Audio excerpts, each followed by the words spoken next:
Good afternoon, Jim Dowson here, guest reporter with the Templar report. And today I want to talk about something that has affected a lot of people in America. And it's very sad because so many people lost their lives. I want to talk about the Californian wildfires. And right away, let me say that on behalf of the Knights Templar, they've asked me to convey their heartfelt sympathies to those families who have lost loved ones, and to those who have lost their property. Indeed, there are several Templars affected in the wildfires. One gentleman has lost his entire home, and thank goodness he's safe, and he's lost nothing else other than property. And, you know, houses and possessions can be rebuilt and rebought as long as you're still alive. There's not that much to moan about in the wider scheme of things. But it is devastating. You know, so many people have lost their homes, and I've got some facts and figures here. You know, at the moment we have a death toll of approaching 80. But we have 1,000 people missing. Can you imagine that? 1,000 people are missing. So that doesn't look good. Very few people go missing nowadays with mobile phones and Facebook and internet and all the rest of it. So where are these 1,000 people? It's very worrying. 46,000 people are still under evacuation orders. It really is a tragedy of epic proportions. But I want to look at, how did this come about? America, the most advanced, richest country in the world. And this is the most advanced and the richest area in America.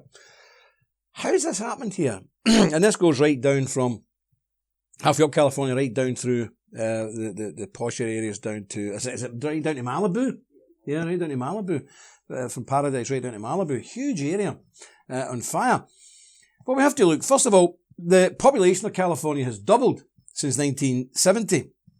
And this is pushing people further and further into densely wooded areas. Never a great thing. But I want to look at the political ramifications. And I know President Trump has come under horrendous criticism. As he always does, the man cannot win. He just cannot win. Doesn't matter what he says. So, you know, I'm not as well known as President Trump. And so, you know, people can criticise me all they want. I do not care. But what needs said is going to be said.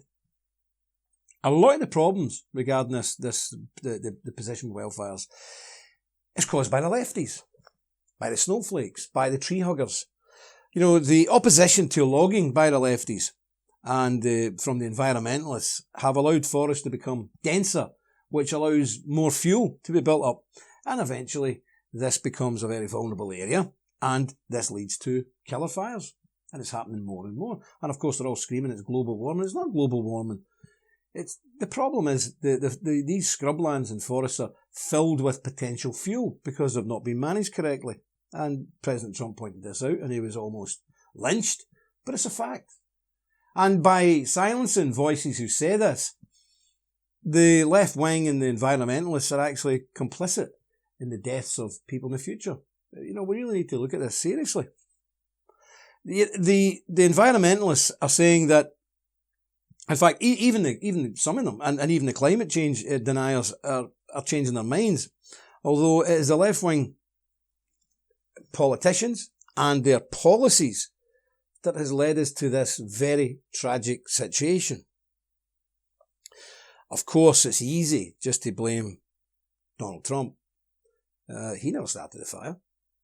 But the way the media in America are portraying him, and in Britain and in Europe, you would think he had personally went up with a box of matches and set the fire. It's ridiculous. And how can we cure the thing if we just want to score political points against the President of the United States? We have to look at this to make sure people in the future are safe and they don't lose their homes or lose their lives. We look at Interior Secretary Ryan Zink, who backed Donald Trump on the years of forest mismanagement. He's agreeing with President Trump. He said it was like a flamethrower of embers shooting through the forest because the amount of fuel in the forest is at record highs.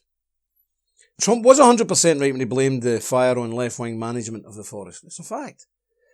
The Democratic-controlled state of California has opposed water desalination. This is taking the seawater and removing the salt and so on from the seacoast because of some environmental issues. But if the firefighters had access to such vast amounts of water, the thing maybe would not get out of his hand as quick as it did and as severe as it did. You know, this is not a new thing. There was a major fire in 2017, just last year. So this is not new to California. But it will keep getting worse until the lefties, the tree-hugging Greens, are put out of office. And people are put into office who care about people more than they care about a bush. Now, if it's a choice of chopping down 5 trees, and I love trees. I actually love trees. I was actually banned from the garden centre once because I bought so many trees. The woman said, I'm not selling you anymore because in 20 years' time I won't see your house. And she thought I was a bit touched. I love trees. I absolutely love them. But I also love my children and grandchildren. And if it's a choice of chopping down 5 trees or 500 trees or losing one of my kids or grandkids, the trees are gone. No messing. But that's a normal reaction from a normal human being. But there are human beings on this planet, and a lot of them in office, who would say, well, humans need to go because the trees were there first. Mental, crazy people. But there's thousands of them. And if you speak to most of these Greens or environmentalists, they'd be quite happy to see more humans going and more trees staying. So it's very difficult to deal with folk when they're so mad. But let's look at the other effects of this. We keep hearing that all these celebrities have lost their home. My heart bleeds for them. I'm worried about normal working people losing their homes because they will find it very difficult to rebuild. But yeah, we've got celebrities. Somebody told me the other day, did you hear that Robin Thicke has lost his home? Who on earth is he? Who is this fella? Robin, who is he? A singer? Oh, another one. A singer. Well, I've never heard of him, but he's lost his home. Very sorry you have lost your home, sir. That's a tragedy. And Leonidas of the Battle of Thermopylae has lost his... I take it, who's this? Jared Butler. Is it Jared Butler? Jared Butler, yeah, well, yes, my wife's very fond of Jared Butler. But yeah, he's lost his home. Jared, we're really sorry you've lost your home, but I'm sure your several tens of millions will get you on your feet again as soon as possible. And also, Miley Cyrus has lost her home. So, dear me, let's just hope she doesn't come to Britain or Europe. Keep her there, please. Keep her there. Miley, we're sorry we lost your home. Maybe it'll bring you to your senses a wee bit and you'll start behaving like a grown-up and an adult. Like you once were a really nice girl. Get back to that. So maybe this shock of losing your home will kickstart you into being a normal human being again. Let's hope. But I'm sorry you lost your home. But you know, what is going on? This is America we're talking about. America, land of the free, the big boys, the number one power in the world. But we're seeing not peasants losing their home, multi-millionaires losing their home. Absolutely incredible. You know, in Europe, southern Europe, like Spain, Portugal, Greece, people have been living there for thousands of years, millennia, without these recurring fires, deadly fires. Now, there was a fire in Greece a few years ago. 90 people died. But again, a lot of it caused by unscrupulous developers building places they had no right to build in and things like this. And the country was totally bankrupt, so there was no forest management. But I used to live in Portugal, in a tiny village in the hills. And that village had for 5 months a year, they had 2 full-time fire watchers. They worked 12-hour shifts. One finished, another one went on. And those fire watchers were in a little hut on the top of the mountain.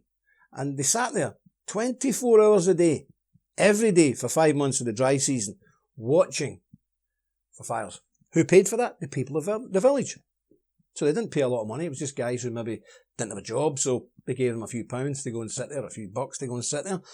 Now, surely all these millionaires could have got together between them and had a firewatch system in place. Surely.